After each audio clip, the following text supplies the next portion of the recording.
Assalamualaikum warahmatullahi wabarakatuh. Nama saya Galuh Syukma Devi dari Prodi Tasawuf dan Psikoterapi.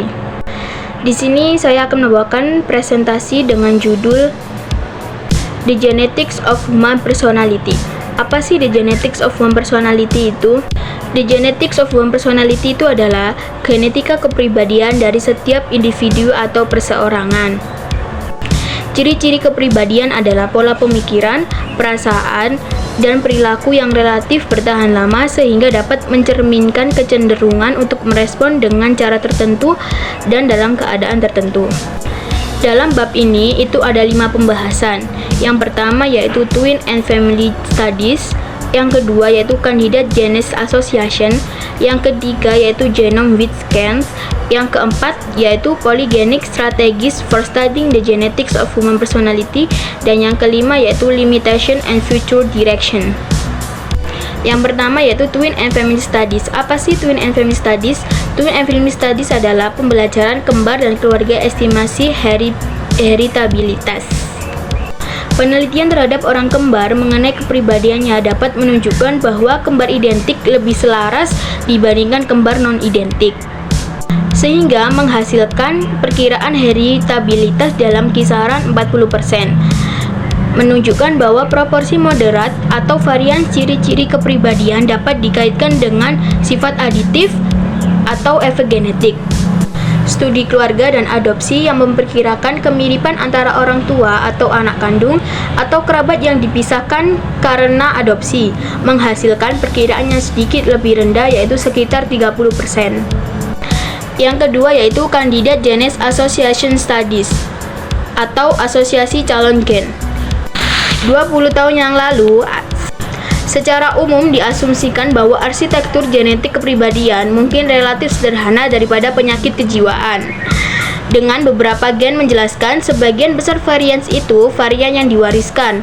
Antusiasme kandidat gen studi asosiasi terus dilakukan hingga saat ini, meskipun banyak fakta bahwa kepribadian setidaknya sama poligeniknya dengan penyakit kejiwaan.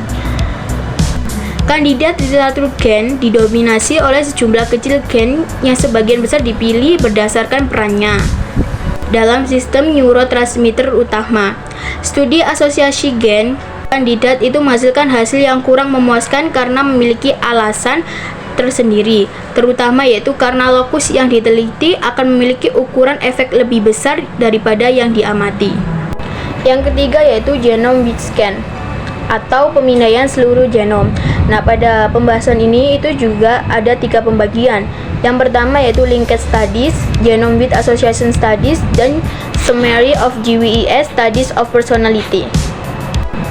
Linked Studies atau studi keterkaitan, yaitu studi keterkaitan genom yang memanfaatkan hubungan keluarga dekat untuk mengidentifikasi wilayah kromosom, juga telah digunakan untuk mempelajari genetika kepribadian.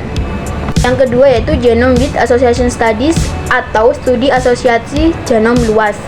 Nah, GWS menginterogasi ratusan ribu hingga jutaan SNP di seluruh genom, berbeda dengan studi kandidat gen.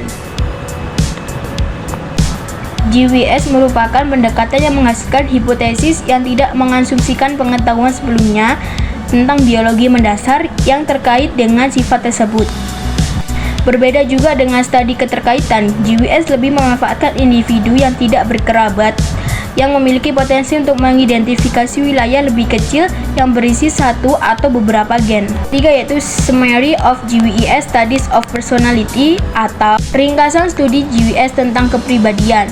Ciri-ciri kepribadian sangat poligenik dan mempengaruhi oleh banyak alel umum dengan efek kecil. Namun, ukuran pengaruhnya terhadap fenotipe molekul bisa sangat besar. Neurotisme saat ini merupakan ciri kepribadian yang paling banyak dipelajari.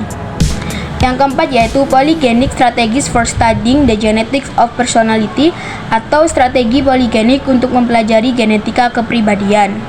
Di sini juga ada 4 pembagiannya, yaitu heritabilitas SNP, analisis kumpulan gen dan berbasis jalur, penilaian resiko profil genom, kolerasi genetik antara ciri-ciri kepribadian, dan tumpang tindih dengan kepribadian. Yang pertama heritabilitas SNP, yaitu adalah Heritabilitas SNP didasarkan pada informasi SNP yang tersedia dari individu yang tidak berkerabat. Yang kedua, analisis kumpulan gen dan berbasis jalur. Analisis ini dimaksud untuk melakukan tes pada tingkat gen atau jalur, bukan pada tingkat SNP individu.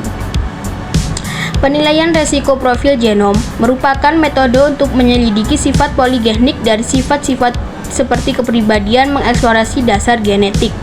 Dan yang keempat, korelasi genetik antara ciri-ciri kepribadian dan tumpang tindih dengan kepribadian. Nilai interkorelasi antara ciri-ciri kepribadian yang berbeda dan mengidentifikasikan korelasi genetik yang sangat kuat antara neurotisme dan keterbukaan. Yang kelima, yaitu limitation and future direction atau batasan dan arah masa depan. GWS telah memperluas pemahaman kita tentang etiologi ciri-ciri kepribadian. Jumlah lokus spesifik yang ditemukan akan bertambah seiring dengan bertambah besarnya ukuran sampel yang diperoleh. Namun, perhatian juga harus diberikan pada keterbatasan penelitian yang tidak dapat diatasi hanya dengan ukuran sampel saja.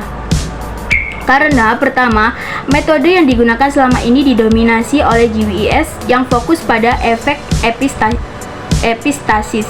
Integrasi data dari GWS dan ekspresi gen akan menghadirkan peluang tantangan baru dalam penemuan gen yang mendasari lokus dan jalur yang terkait dengan kepribadian. Kesimpulan, selama dekade terakhir, temuan dari GWS dan analisis poligenik telah mencapai kemajuan besar dalam mengungkapkan epitologi dari ciri-ciri kepribadian. Yang kedua yaitu jalur dari GWS menuju biologi dan akhirnya sampai pada psikologi itu tidak mudah, sehingga membutuhkan beberapa kevalidasi dari beberapa kandidat gen.